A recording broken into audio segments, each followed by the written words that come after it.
Hi, this video is about sensory play and why the mess is worth it. So I know a lot of parents think I am not doing that because I don't need all that mess in my house. But there really are a lot of benefits to sensory play. So sensory play is any play that stimulates the senses. So it's things that we hear, we smell, we see, we feel, all those kinds of things. Sensory bins, bottles, and bags. Sometimes you can look online and look up sensory bins and bottles and bags, and they are sealed and a little less messy, and they have their place too. But they help children explore and discover, imagine, and create while engaging their senses. And often they're using more than one sense at a time. Research shows that sensory play builds nerve connections in the brain's pathway, which can lead to the ability to complete more complex learning tasks. So these basic building blocks help them learn and do things more complex later on. It also helps in enhancing memory. So if you want your child to have a better memory, then these are things you can do with them. It supports language development, cognitive growth, fine and gross motor skills, problem solving skills, and helps with social interaction. Sensory play can calm an anxious or frustrated child. So if your child's really having a fit, then this is something they can do.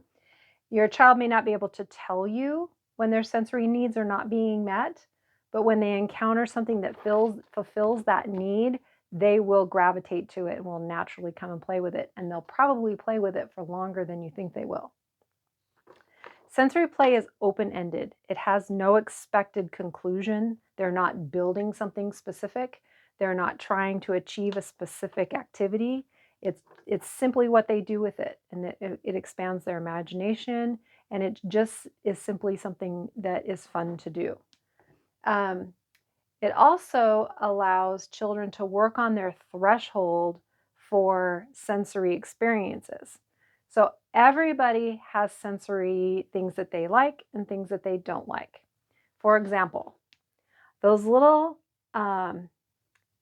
water beads that are really popular right now, you can put them in your plants, you buy them at the fair, and different, like the little like gelatin beads. That is a sensory activity. My daughter thinks they're the most amazing thing ever. I do not like them at all. I do not like that sensory experience whatsoever. I don't like anything personally that has a slimy texture. And so for me, if I was to have a sensory bin and was to work with them a little bit, have two or three on the table and work my way up, then I might be able over time to have a higher threshold to the yucky.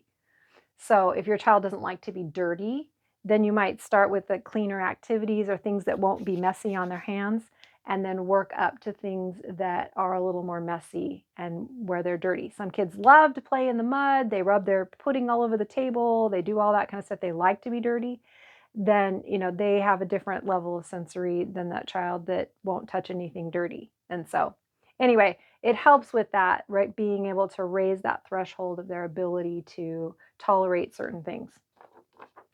It helps with language skills because they're talking about what they're doing. Is it hot? Is it cold? Is it slimy? Is it sticky? Is it dry? Is it a liquid? Is it a solid? Those kinds of things. They're working on their fine motor skills, being able to pour and spoon and transfer things from one thing to another. They're learning about filling containers and what kind of uh, what they might need to fill maybe a liquid container as opposed to an open mouth container. They're learning social skills if they're playing with you or playing with a sibling about sharing and working that out. They're learning math skills and science skills like volume and guesstimating how many of these little things will fill up that big thing, cause and effect, if I fill it overflowing. So all those kinds of things. Asking questions like, what do you feel? Or what do you see? What do you smell? Or what does that make you think of? Can you build a story or a memory around what you're doing? Any of those kinds of things are all part of sensory. So they can be in a bin. A lot of them you can do in the bathtub. So if you want to kind of contain your mess to a bathtub, that is one option. Plug the hole, sweep it out when you're done, and it kind of keeps it all in one space. Outside is great when the weather's nice. putting down a sheet. I will tell you, it will not all stay in the bin. It just won't.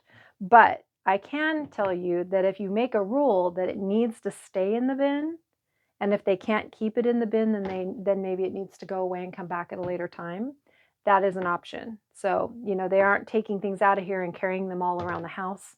They're keeping them in the bin. And so you can make that a rule. You're going to play with this. That's fantastic. I hope you have a great time, but we need to keep it in the bin, and then, or as much as possible. But expect that a little bit's going to come out. So if your bin is smaller than this and you have it on a cookie sheet, or you get one of those flat boxes from Costco and you put your bin inside of that to kind of help give it a second layer. But you can always put a sheet down, or get a shower curtain liner from the dollar store. Those kinds of things are great. And inside the bathtub too. Just be careful not to wash stuff down your bathtub. You don't want to clog your drain. So FYI. So this one I have here in front of my hand is tearing paper. So you might think, tearing paper. So collect all your junk mail, all those little papers that come in the mail that you don't need. And it's very satisfying. Have you ever really sat and torn paper? It's very satisfying to tear paper. But think about all the things that go into it. You have to hold it with these two fingers. You're tearing forward and backward. And you listen to the sound that it makes. And different weights of paper are going to make a different sound. That doesn't sound like this one. If you think about it, that doesn't sound like this. They make different sounds. So this one makes a different sound, a little bit heavier weight paper. So if you say you can only tear the paper that's in the bin, you can't just tear any paper, but you give them a place where you put your junk mail, because newsprint is going to tear different than copy paper or mail envelopes with the cellophane in them. Does that tear? This is tissue paper. Maybe you've got an end of wrapping paper that's not quite enough to do anything with. You can throw it in your tear bin. And so think about an angry child that's angry and and they need something to do with that anger. And they can go and rip paper and throw it back in the bin. So that's an option. This is a fun one for a lot of kids. And like I said, I personally find it very satisfying to tear paper. So another option would be fabric. If you've got little scraps of fabric and you kind of clip the little ends and they can tear fabric, I also find that personally very satisfying to tear fabric. So anyway, that's paper. The sensory bin that I offered you this month is oatmeal. So this is our big bin of oatmeal. This is way more than you would probably want at home. Don't give your child more than what you are willing to clean up, just FYI. So one bin of oatmeal is probably plenty, but I have enough for lots of kids. And so if you think about it, how does it sound when you move it up and when you drop it and let it run through your fingers? Does it run? What does it do? How does it smell? So in the sensory bin that I put in the packet, you're adding scent to it. So you would add cinnamon sticks, or maybe an apple and a pie plate and a couple of measuring cups and maybe a wooden spoon. And then you're talking about this. And, it just, even as an adult, to dig in here and to play with this, it has a calming effect, and it's kind of fun to play with. So that would be oatmeal. Another option would be, in here I have lentils. So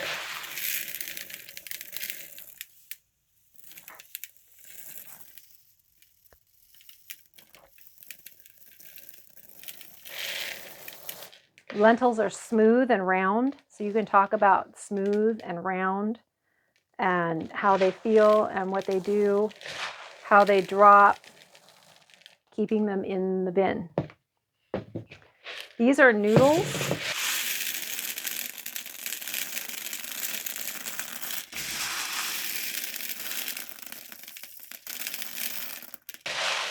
How are these different? These noodles, to color your noodles, you have to use alcohol, like rubbing alcohol. So, or hand sanitizer. So there are ways to do it, but you know what? I know a lot of parents that just don't have the time to make colored noodles. And so the plain ones are fine. Plain ones give the same sensory experience. They're just may not as much as sight, that because the colored ones are a little more fun to look at. But if you don't want to color noodles, that's fine. A bag of plain noodles will work. It will accomplish the same thing. So that's kind of fun.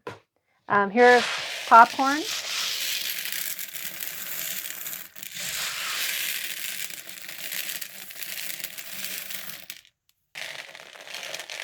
So if you've got some old popcorn that you found in the cupboard, throw it in a bin. So that's an option. These are pinto beans. Oh, and one of our things. Here's a little cup that's still in here. So pinto beans, these make a different sound. They have a different feel. I have several of them in here. So, pouring them from one to the next. All this is a skill that we as parents can do. See, I even got them out of the bin. So there you go. So they will jump out periodically. But so one of the greatest things you can do is part of the play is the cleanup. So if you've got a broom and a dustpan, your child can help you sweep them up and put them back in the bin. And sweeping is great for crossing midline, which is also really important for kids. So make the cleanup part of the process. Plan that in. Another option would be, I put this out in the fall. I bought these at the dollar store, most of them. I put these in a bin, and these are that crinkle filling that you put in presents that you hate, that gets everywhere. So there you go. There's that stuff. And then a bunch of just fall leaves. And so they fall, and we talk about, the falling leaves. Sometimes I'll put spiders in it, and they have to find the spider, like the plastic spiders that you get now this time of year. And they can find the spiders in the bin, and they maybe give them a pair of tweezers or big tweezers and have them find the spiders. So these are fun things that you could do. So it doesn't all have to be little tiny things. It can be pom-poms, it can be cotton balls, it can be just anything that stimulates the senses. And it adds to your child's vocabulary. So what is it? Do these leaves look the same? What color are they? Do they have any points? Let's count how many points they have. 1, 2, 3, 4, 5, 6, 7, 8, 9, 10, 11, 12, 13, 14, 15, 16. This leaf has 16 points on it. So we can talk about just all kinds of things. Do these make a lot of noise? If I drop a whole bunch of these, do they make any noise? So you're learning a lot about cause and effect. You're learning a lot about just the properties of different items. And it really is worth it. I know salt, if you dump salt into a low tray, they can just enough to cover the bottom. Again, only as much as you're willing to clean up. But if you put it down and have them write their name or the letter of the week in just enough salt or flour in the bottom of a cookie sheet, that's like a tablespoon in there, or maybe a little bit more, but not a lot. It doesn't have to be a lot. And let them play in that, maybe in the bathtub.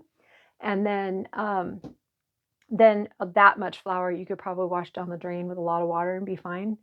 But it really is worth the effort. And like I said, I think you're going to find that if you find the right kinds of bins, that your child's really going to spend a lot of time playing there. If they usually flit from one thing to another and they just kind of never really settle on anything.